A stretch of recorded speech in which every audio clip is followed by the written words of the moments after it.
ಐಸ್ದಿಂದ ಮುಖಕ್ಕೆ ಹಚ್ಚಿ ನಾವು ಮಸಾಜ್ ಮಾಡೋದ್ರಿಂದ ಏನೇನು ಬೆನಿಫಿಟ್ ಸಿಗುತ್ತೆ. ಈ ಪೋರ್ಸ್ ತುಂಬ ವಿಸಿಬಲ್ ಇರುತ್ತೆ ಅಥವಾ ದಪ್ಪ ಇರುತ್ತೆ because of excess oil production ಅಂತ ಹೇಳ್ಬೋದು.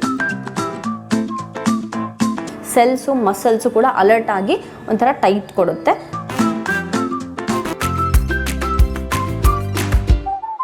ಇವತ್ತು ನಾವು ಒಂದು ಟ್ರೆಂಡಿಂಗ್ ಟಾಪಿಕ್ ಐಸ್ ಫೇಶಿಯಲ್ ಬಗ್ಗೆ ಮಾತಾಡೋಣ. ಏನಿದು ಐಸ್ ಫೇಶಿಯಲ್? ಐಸ್ ಎಲ್ಲ ನಾವು ತಿನ್ನೋಕ್ಕೆ ಯೂಸ್ ಮಾಡ್ತೀವಿ, ಇವರು ಫೇಶಿಯಲ್ ಅಂತ ಹೇಳ್ತಿದ್ದಾರೆ ಅಂತ ಅಂದ್ಕೊಂಡ್ರಾ? ಹೌದು. ಐಸ್ದಿಂದ ಮುಖಕ್ಕೆ ಹಚ್ಚಿ ನಾವು ಮಸಾಜ್ ಮಾಡೋದ್ರಿಂದ ಏನೇನು ಬೆನಿಫಿಟ್ ಸಿಗುತ್ತೆ ಅಂತ ನೋಡೋಣ. ಅದಕ್ಕೆ ನಾವು ಐಸ್ ಫೇಶಿಯಲ್ ಅಂತ ಹೇಳ್ತೀವಿ ಅಥವಾ ಐಸ್ ಮಸಾಜ್ ಅಂತಲೂ ಹೇಳ್ಬೋದು. ಓಕೆ, ಇದು ಎಷ್ಟು ಕಾಸ್ಟ್ ಎಫೆಕ್ಟಿವ್ ಅಷ್ಟೇ ಸ್ವಲ್ಪ ಬೆನಿಫಿಟ್ ಕೂಡ ಜಾಸ್ತಿ ಇದೆ. ಫಸ್ಟ್ ಒನ್ನು, ಈ ಬೆನಿಫಿಟ್ಸಲ್ಲಿ ನೋಡಿದಾಗ ಈ ಮುಖ ಎದ್ದ ತಕ್ಷಣ ನಮ್ಮ ಮುಖ ಹೆಂಗಿರುತ್ತೆ, ಸ್ವಲ್ಪ ಕಣ್ಣು ಊದ್ಕೊಂಡಿರುತ್ತೆ, ಕಣ್ಣು ಕೆಳಗೆ ಊದ್ಕೊಂಡಿರುತ್ತೆ, ಗಲ್ಲಾನು ಸ್ವಲ್ಪ ಪಫಿನೆಸ್ ಬಂದಂಗಿರುತ್ತೆ. ಸೊ ಆವಾಗ ಈ ಬೆಳಿಗ್ಗೆ ಎದ್ದ ತಕ್ಷಣ ನಾವು ಒಂದು ಐಸನ್ನು ಒಂದು ಟಿಶ್ಯೂ ಕವರಲ್ಲೋ ಅಥವಾ ಕಾಟನ್ ಕ್ಲಾತಲ್ಲೋ ತೊಗೊಂಡು ಸರ್ಕ್ಯುಲರ್ ಮೋಷನಲ್ಲಿ ಫುಲ್ ಫೇಸೆಲ್ಲ ಮಸಾಜ್, ನೆಕ್ಕೆಲ್ಲ ಮಸಾಜ್ ಮಾಡಿದಾಗ ನಮಗೆ ಆ ಪಫಿನೆಸ್ ಇಳಿದೋಗುತ್ತೆ. ಹೇಗೆ? ನಾವು ಯಾವಾಗ ಆ ಕೋಲ್ಡ್ ಟೆಂಪ್ರೇಚರ್ ಫೇಸಿಗೆ ಅಪ್ಲೈ ಮಾಡ್ತೀವೋ ಈ ಬ್ಲಡ್ ಸರ್ಕ್ಯುಲೇಷನ್ ಅಥವಾ ಬ್ಲಡ್ ವೆಸಲ್ಸ್ ಇರುತ್ತಲ್ಲ ಅದೆಲ್ಲ ಕನ್ಸ್ಟ್ರಿಕ್ಟ್ ಆಗುತ್ತೆ, ಅಂದರೆ ಸಣ್ಣ ಆಗುತ್ತೆ.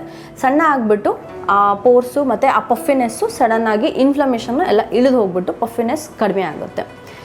ಇದು ಡೈಲಿನೂ ಉಪಯೋಗಿಸ್ಬೋದು. ಮತ್ತು ಈ ಸ್ಪೆಷಲಿ ನಮ್ಮ ಕಾಸ್ಮೆಟಿಕ್ ಟ್ರೀಟ್ಮೆಂಟ್ಸ್ ಆಗುತ್ತಲ್ಲ ಕೆಲವೊಂದು, ಅದಾದಮೇಲೆ ಕೆಲವೊಂದು ಈ ಸ್ಕಿನ್ PRP ಆಗಿರ್ಬೋದು, ಸಮ್ ಲೇಸರ್ ಟ್ರೀಟ್ಮೆಂಟ್ ಆಗಿರ್ಬೋದು, ಅದೆಲ್ಲ ಆದಮೇಲೆ ಪಫಿನೆಸ್ ಬಂದಿರುತ್ತೆ, ರೆಡ್ನೆಸ್ಸು, ರ್ಯಾಷಸ್ಸು. ಅದಕ್ಕೆ ಕೂಡ ನಾವು ಈ ನಮ್ಮ ಐಸ್ ಮಸಾಜ್ ಅಥವಾ ಐಸ್ ಫೇಶಿಯಲ್ನ ನಾವು ಯೂಸ್ ಮಾಡ್ಕೋಬೋದು.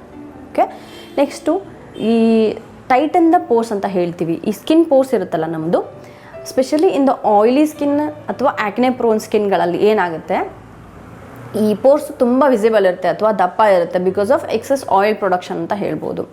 ಅದರಲ್ಲಿ ನಾವು ಈ ಐಸ್ ಫೇಶಿಯಲ್ ಅಥವಾ ಐಸ್ ಮಸಾಜ್ ಮಾಡಿಕೊಂಡ್ರೆ ಬಿಕಾಸ್ ಆಫ್ ದ ಟೆಂಪ್ರೇಚರ್ ನಮ್ಮ ಏನು ಪೋರ್ಸ್ ಇರುತ್ತಲ್ಲ ಅದು ತುಂಬ ಸಣ್ಣದಾಗಿ ಕಾಣಿಸುತ್ತೆ ಅಥವಾ ಕಾಣಿಸೋದೇ ಇಲ್ಲ ಅಂತ.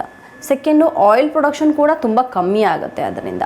ಸೊ ಇದರಿಂದ ನಾವು ನಮ್ಮ ಆ್ಯಕ್ನೆ ಕೂಡ ಪ್ರಿವೆಂಟ್ ಮಾಡ್ಬೋದು ರೆಗ್ಯುಲರ್ ಯೂಸೇಜಿಂದ ಅಂತ ಹೇಳ್ಬೋದು.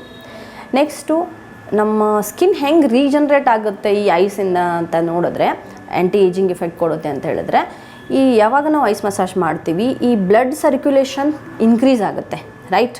ಈ ಟೆಂಪ್ರೇಚರ್ ಅಥವಾ ಸ್ಟಿಮ್ಯುಲೇಷನಿಂದ ಬ್ಲಡ್ ಸರ್ಕ್ಯುಲೇಷನ್ ಫ್ಲಶ್ ಔಟ್ ಆಗಿ ನಮ್ಮ ಮುಖಕ್ಕೆ ಒಂಥರ ಕೆಂಪಗೆ ಎಂತ ಕಾಣಿಸುತ್ತೆ. ಆ ಬ್ಲಡ್ ಸರ್ಕ್ಯುಲೇಷನ್ ಯಾವಾಗ ಇನ್ಕ್ರೀಸ್ ಆದಾಗ ಅದ್ರ ಜೊತೆ ಆಕ್ಸಿಜನ್ ಮತ್ತು ನ್ಯೂಟ್ರಿಯೆಂಟ್ ಕೂಡ ಹೆಚ್ಚಿಗಾಗುತ್ತೆ, ರೈಟ್? ಸೊ ಅದರ ಜೊತೆಗೆ ನಮ್ಮ ರಿಪೇರ್ ಮತ್ತು ರೀಜನ್ರೇಷನ್ ಕೂಡ ಹೆಚ್ಚಿಗಾಗುತ್ತೆ. ಓಕೆ, ಇದಲ್ಲದೆ ನಮ್ಮ ಕೌಂಟರ್, ಈಗ ಕೌಂಟರ್ ಅಂದರೆ ನಾವು ಈ ಮೇಕಪ್ ಮಾಡಿ ಕೌಂಟರ್ ಅಲ್ಲ, ಇದು ನ್ಯಾಚುರಲ್ ಕೌಂಟರ್. ಈ ಥರ ಗಲ್ಲ ಎಲ್ಲ ಹಿಂಗಿದ್ರೆ ಸ್ವಲ್ಪ ಈ ಥರ ಕೌಂಟರಿಂಗು ಬರುತ್ತೆ ನಮ್ಮ ಈ ಸಿಂಪಲ್ ಐಸ್ ಮಸಾಜಿಂದ. ನೆಕ್ಸ್ಟು, ಈ ಸೆನ್ಸಿಟಿವ್ ಸ್ಕಿನ್ ಅಂತ ಹೇಳ್ತೀವಿ, ನನಗೇನು ಹಚ್ಚಿದ್ರೂ ಆಗೋದಿಲ್ಲ, ನನಗೆ ಸಡನ್ನಾಗಿ ರೆಡ್ ಆಗಿಬಿಡುತ್ತೆ, ರಿಯಾಕ್ಷನ್ ಆಗಿಬಿಡುತ್ತೆ ಅಂತ ಹೇಳ್ತೀವಲ್ಲ, ಆ ಥರದವರಲ್ಲಿ ಅಥವಾ ಸನ್ಬರ್ನ್ ಆಗೋ ತುಂಬ ಪ್ರೋನ್ ಇರೋರಲ್ಲಿ, ರೋಸೇಸಿ ಅಂತ ಹೇಳ್ತೀವಿ, ಇವಾಗ ನೋಡಿದ್ರು ಅವ್ರದ್ದು ಚೀಕ್ಸ್ ಎಲ್ಲ ಟೊಮೆಟೊ ಥರ ರೆಡ್ಗೆ ಪಿಂಕಿಶು ಆ ಥರ ಇರುತ್ತೆ, ಟಚ್ ಮಾಡಿದ್ರು ಕೂಡ. ಆ ಥರ ಸೆನ್ಸಿಟಿವ್ ಪೀಪಲ್ ಅವರು ರೆಗ್ಯುಲರ್ ಆಗಿ ಮಾರ್ನಿಂಗ್ ಅಥವಾ ಯಾವಾಗ ಪಾಸಿಬಲ್ ಇದೆ ಅವಾಗ ಮಾಡ್ಕೊಂಡು ಈ ಐಸ್ ಮಸಾಜನ್ನು ಫಾಲೋ ಮಾಡಿದ್ರೆ ಕೂಡ ಈ ಸೆನ್ಸಿಟಿವಿಟಿ ಕಡಿಮೆ ಆಗುತ್ತೆ ಅಂತ ಹೇಳ್ಬೋದು. ಓಕೆ, ಅದಲ್ಲದೆ ನಮಗೆ ಇನ್ಸ್ಟಂಟ್ ಕಾಂಪ್ಲೆಕ್ಷನ್ ಬೇಕು. ನಾನು ಮಧ್ಯಾಹ್ನ ಶೂಟ್ ಇದೆ, ಮಧ್ಯಾಹ್ನ ನಂಗೆ ಕೆಲ್ಸಕ್ಕೆ ಹೋಗಬೇಕು, ಬಿಕಾಸ್ ನನ್ನ ಮೀಟಿಂಗ್ ಇದೆ, ನನಗೆ ಮುಖ ಡಲ್ ಆಗಿದೆ, ಐ ವಾಂಟ್ ಇನ್ಸ್ಟಂಟ್ ಅಂದರೆ ಸಡನ್ನಾಗಿ ಒಂದು ಐಸ್ ತೊಗೊಂಡು ಮುಖ ಮಸಾಜ್ ಮಾಡಿಕೊಂಡ್ರೂ ಕೂಡ ಇನ್ಸ್ಟಂಟ್ ಎನರ್ಜಿ ಬರುತ್ತೆ.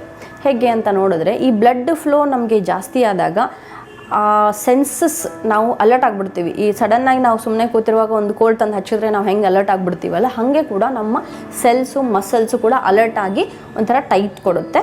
ಸೊ ಇನ್ಸ್ಟಂಟ್ ಗ್ಲೋ ಬರುತ್ತೆ. ಓಕೆ, ನೆಕ್ಸ್ಟು ಪೇನ್ ರಿಲೀಫ್ ಅಂತ ಕೂಡ ಇಲ್ಲಿ ಕೆಲಸ ಮಾಡುತ್ತೆ. ಹೆಡೇಕು, ಬಿಸಿಲಲ್ಲಿ ಹೋಗಿ ಬರ್ತೀರಾ, ಎಲ್ಲೋ ಹೋಗಿ ಬರ್ತೀರಾ ಸ್ಟ್ರೆಸ್ಸಿಂದ, ನಮಗೆ ಹೆಡ್ಏಕು, ಐಸ್ ಮಸಾಜ್ ಸಿಂಪಲ್ ನಮ್ಮ ಫೋರ್ ಹೆಡ್ ಮೇಲೆ ಹಚ್ಚಿ ಉಜ್ಜಿದ್ರೂ ಕೂಡ ಇದಕ್ಕೆ ರಿಸಲ್ಟ್ ಇದೆ ಅಂತ ಹೇಳ್ತಾರೆ. ಹೆಡ್ಏಕು ಕೂಡ ವಾಸಿ ಆಗುತ್ತೆ, ಯಾವುದೇ ಪೇನ್ ಕಿಲ್ಲರು ಅವಶ್ಯಕತೆ ಇಲ್ಲ, ಟ್ರೈ ಮಾಡಿ ನೋಡಬಹುದು. ಓಕೆ, ಅದಲ್ಲದೆ ನಮಗೆ ಒಂದು ಇಂಪಾರ್ಟೆಂಟ್, ನಾವು ರೆಗ್ಯುಲರಾಗಿ ಮೇಕಪ್ ಮಾಡ್ತೀವಿ ಅಥವಾ ಸಿಂಪಲ್ ನಮ್ಮ ಮಾಯ್ಶ್ಚರೈಸರ್ ಹಾಕ್ತೀವಿ, ಸನ್ಸ್ಕ್ರೀನ್ ಹಾಕ್ತೀವಿ ಅಂದರೂ ಕೂಡ ಈ ಮೇಕಪ್ಗಿಂತ ಮುಂಚೆ ನಾವು ಒಂದು ಐಸ್ ಮಸಾಜ್ ಪ್ರೈಮರಾಗಿ ಉಪಯೋಗಿಸಿದ್ರೆ ಪೋರ್ಸ್ ವಿಸಿಬಿಲಿಟಿ ತುಂಬ ಕಡಿಮೆ ಆಗುತ್ತೆ. ಕೋಲ್ಡ್ ಇಫೆಕ್ಟು ಮತ್ತು ಸ್ಕಿನ್ ಅನ್ಇವನ್ ಇರೋದು ಈವನಾಗಿ ಕಾಣಿಸೋಕ್ಕೆ ಶುರು ಆಗುತ್ತೆ. ಅದ್ರ ಜೊತೆಗೆ ಮೇಕಪ್ಪು ತುಂಬ ನೀಟಾಗಿ ಸೆಟ್ ಆಗುತ್ತೆ ನಮಗೆ. ಮತ್ತು ಮಾರ್ನಿಂಗಿಂದ ಈವ್ನಿಂಗ್ವರೆಗೂ ಶೂಟ್ ಇದ್ದರೂ ಕೂಡ ಈ ಒಂದು ಲಾಂಗ್ ಟರ್ಮ್ ಮೇಕಪ್ ಇಫೆಕ್ಟ್ ಕೊಡುತ್ತೆ ಅಂತ ಹೇಳ್ಬೋದು ಈ ಪ್ರೈಮರ್ ಆಗಿ ಐಸ್ ಮಸಾಜನ್ನು ಯೂಸ್ ಮಾಡಿದ್ರೆ. ನೋಡಿದ್ರಲ್ಲ ಈ ಟ್ರೆಂಡಿಂಗ್ ಐಸ್ ಮಸಾಜನ್ನು ನಾವು ಹೇಗೆಲ್ಲ ಉಪಯೋಗಿಸ್ಬೋದು ಅಂತ. ಸೊ ಇದನ್ನು ಸಿಂಪಲ್, ಕಾಸ್ಟ್ ಎಫೆಕ್ಟಿವ್, ಏನು ದುಡ್ಡು ಖರ್ಚಾಗಲ್ಲ. ಒಂದು ಫ್ರಿಜ್ ಇದ್ದರೆ ಆಯಿತು, ಐಸ್ ಮಸಾಜ್ ತೊಗೊಂಡು ನೀವು ಯಾವಾಗಾಗುತ್ತೆ ಹಗಲಾಗಲಿ ರಾತ್ರಿ ಆಗಲಿ ಯಾವಾಗಾದರೂ ಒಂದು ಮಾಡಿಕೊಂಡು ಯಂಗ್ ಆ್ಯಂಡ್ ಬ್ಯೂಟಿಫುಲ್ ಆಗೋಕ್ಕೆ ಟ್ರೈ ಮಾಡಿ. ನಮಸ್ಕಾರ.